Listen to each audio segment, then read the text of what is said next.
Welcome to the topic series.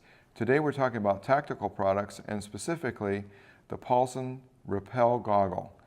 The Paulson Repel Goggle has a polyurethane frame, so the frame stays soft if it's in cold weather or if it's in hot weather. It has a full ventilated section that wraps all the way around to provide as much ventilation as possible to the user. It has a spherical lens.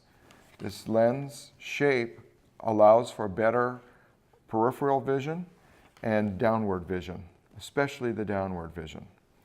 The frame and lens combination is designed to be as lightweight and comfortable as possible, also utilizing these helmet compatibility hinges right here.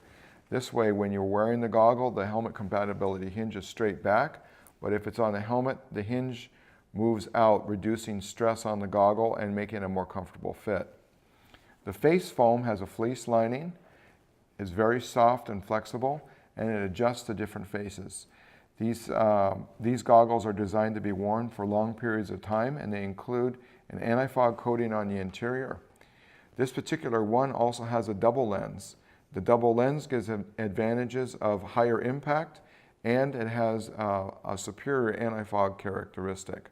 So this is the Repel Goggle made by Paulson Manufacturing.